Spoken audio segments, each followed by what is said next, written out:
ipakita mo sa akin, Tarot, kung ano ang update sa ating dating presidente, Rodrigo Roa Duterte. Kung makikita nyo po, ay kinalat ko po ang tarot. Yan. Kalat na kalat po ang tarot. So, pipik lang po ako dito ng isa. Yan. Makikita nyo na naman po dito. Ayan, yan. Ito po ay isang magic.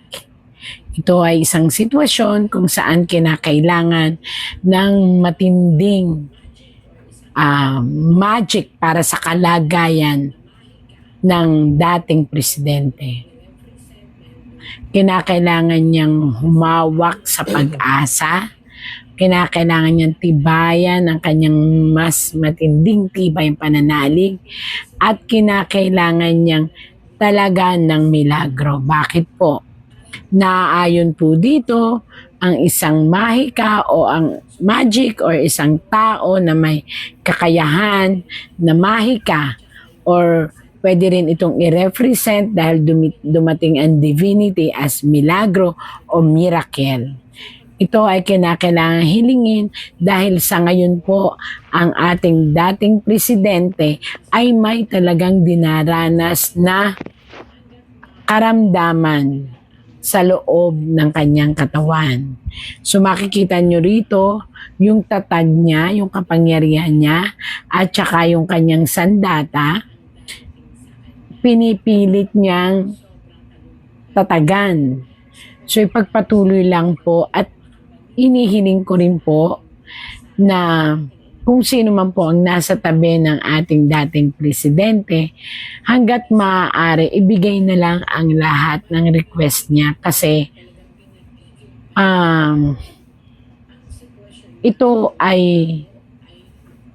bigla ang darating sa kanya, ang sobrang kalungkutan marahil sa pagnanais niya na makarating at makabalik sa ating inang bayan o sa Pilipinas.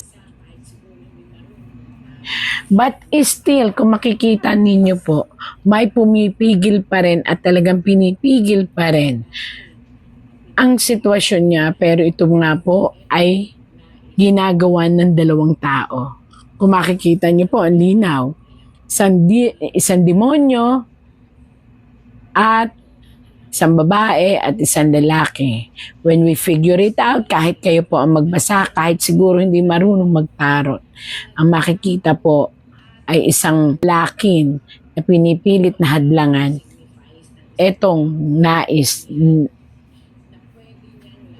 na kalayaan. Ayan po. Linaw po Ito, unahan na lang. Pero still, may isang matibay na taong tatayo sa kanya. Ito ay maaaring signifies ng isang taong makapangyarihan na pwede niyang labanan ito. Yan po. Bakit po? Siya po ay may dala na iron na pupuksa dito sa nakitang ito. Nauna po ito, so ito po ang pupuksa dito.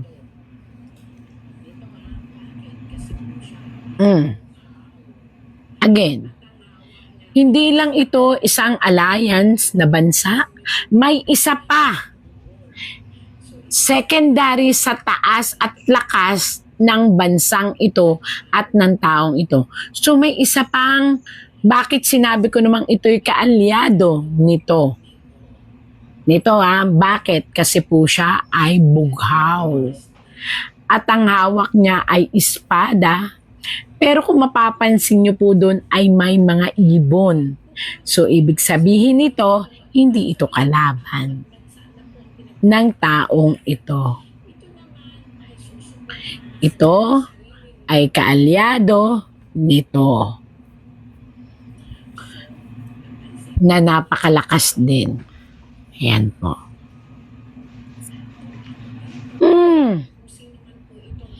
At bukod dito sa dalawang ito Actually, ito tao at bansa na po ang pinag-uusapan natin Ito naman ay susuportahan ng sariling mamamayan nito. So, napansin nyo, naipit ito. Kung ako dito, kung sino man po itong tinuturing ng tarot, maglaylo at hayaan na gumalaw itong tatlong magkakaalyado.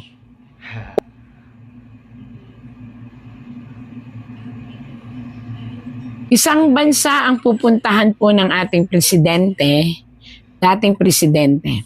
Isang bansa ang kukup-kup sa kanya, kung saan ito ay napapalibutan ng tubig at nature. Maaring ito ay within the Asian country. At ito ay aalagaan at mamahalin nila. Subalit again and again, ito ay susuplahin na naman neto. Nakita nyo? Next President, VP Sara Duterte. Ayan, parehas. Paano ko nasabi ito? Yung nagsasabing may Google na gano'n. Ito. Paano ko nasabi po itong ang demonyo at ang babae at lalaki? Bakit ito, ang anghel, tapos babae at lalaki? The arkanghel na sinasabi nila, no. Sa Google po yun ay arkanghel. Pero sa definition ng tarot, ito ay uwad na nagmimistulang anghel. Nakita nyo? Because Gabriel ang angel, ang sabi ng tarot. Supposedly, i-correct nga dapat yun kasi tarot na po nagsasalita Ang hawak po ni Gabriel ay isang katotohanan na espada. May nakita po ba tayo ditong espada? Yan ang tama. At bakit po violet? Ibig sabihin, gusto ng pagdurusa, luha at kalungkutan. Ang isa po bang Gabriel ay ganon? Hindi. Yun po ang sabi ng tarot sa akin. So, talagang ito po yung nakakausap ko, bata pa lang ako. Maraming nagtataka sa akin paano ko na i-define. Hindi po ako nag-aaral niya sa Google or anything. Pero naniniwala ako sa lingwahe ng spiritual ng tarot. At ang attachment namin ng tarot. Kung makikita ninyo, parehas na parehas.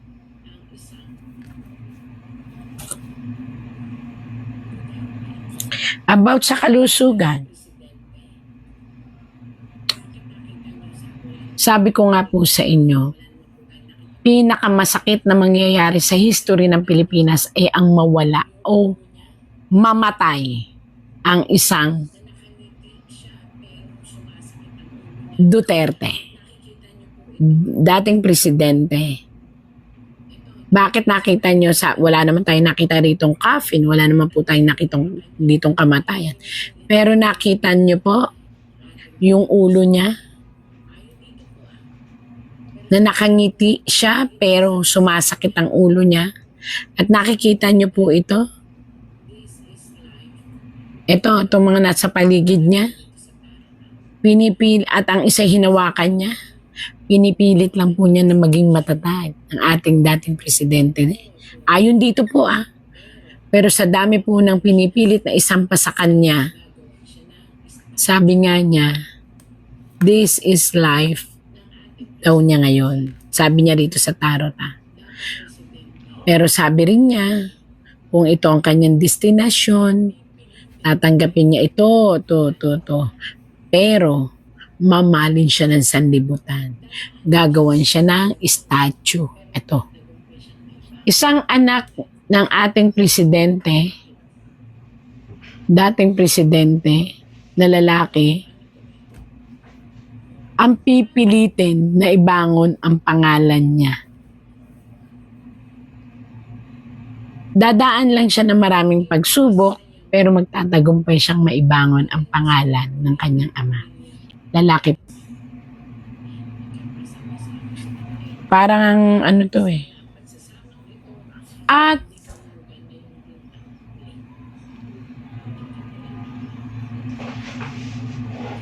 magiging masaya muli. Magiging masaya muli ang pamilyang Duterte.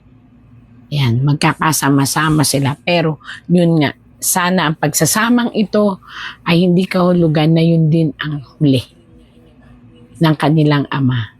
Ayan po. Bakit nasabi ko po yun? Mapapansin nyo po yung kulay green dito. Nakita nyo yung kulay green dito. Tapos ay isang liblib na bahay. Pero ang green niya ay nagmimistulang itim. Ito po ay pagsasama-sama na maaaring may kahinatnan ng biglaang patawag. Maybe. Sana po ay makayanan pang mabuhay niya. Yun po yun. Pangit po ito. Maganda kasi kasiyahan. Pero yung mga nakalagay doon sa paligid, maganda. Bakit kasiyahan? Magsasama-sama eh. Pero bakit nagsama-sama? So ayon po sa tarot, ang kulay green ay nagmistulang super dark. So maaaring may isang panawagan na gustong magpaalam. Sana naman po'y huwag. Pero ito po'y nakita ko lang sa tarot, ha? Ang problema, kailangang may uwi or kailangang mailabas po siya upang hindi danasin ng Pilipinas ang isang matinding pag-aaklas. Kung sino ang mag-aaklas, yun ay mga tao na susuportahan ang isang matinding institusyon ulit.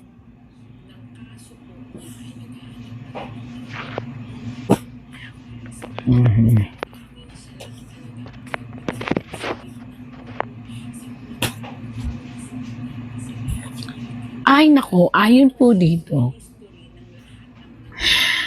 Ang liwanag ng kaso po niya ay naghahanap pa rin ng marami pang liwanag.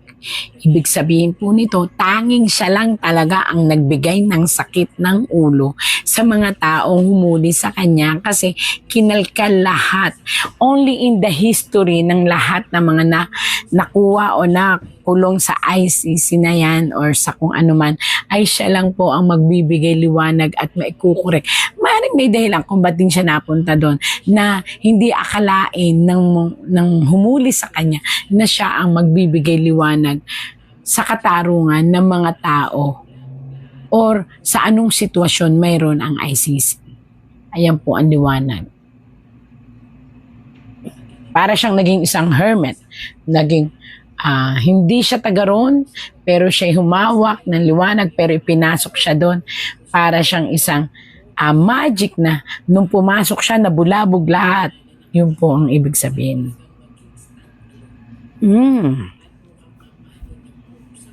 Again and again, lumalabas talaga yung isang anak niyang lalaki. Kung sino ka man, dalawa kasi kayo, hindi ko kayo ma-pertain kung sino, pero both of you, talaga ipagtatanggol ang pangalan ng ama, pero ang isa ang talagang magi-stand alone. At mukhang mamahalin ng buong sambayanan at susuportahan ng clan ng Duterte. Uy, isa ring anak niya. Ang talagang, siguro in the history talaga ang pamilya nyo kahit ano pang mangyari, mamahalin ng history. Kasi, eto, dalawa na yung lalaking yun, ha? So, dalawa. Ito ay isang babae, alam nga natin kung sino to, na nagmimistulang lalaki sa galaw at pamamaraan. At maaari talaga siyang umupo bilang isang presidente. Ayan po sinabi ko na po sa inyo, may lalabas na isang Duterte na babae na maaaring umupo bilang isang mataas na, ayan, nakaupo, nakita nyo naman, simpleng-simple, nakaupo. At yan, it will signify as lahat. Oh, yun na po yun. Kayo na po ang humusga kung sino yan. Ayan. Delikado ang kalagayan at kalusugan ng ating presidente dati. At maaaring hindi ko alam, pero nung dating nagtarot ako, ang sabi, mas mabuting nandun na lang siya sa ICC muna kasi nga delikado ang kanyang buhay. Pero kailangan namang makalaya siya. Yan. At ngayon, delikado po talaga ang kanyang life. Not only for sickness,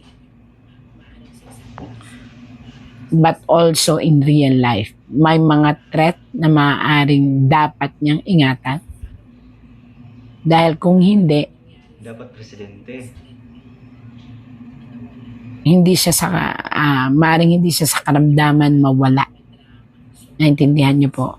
Maaaring sa isang lason or maaaring sa isang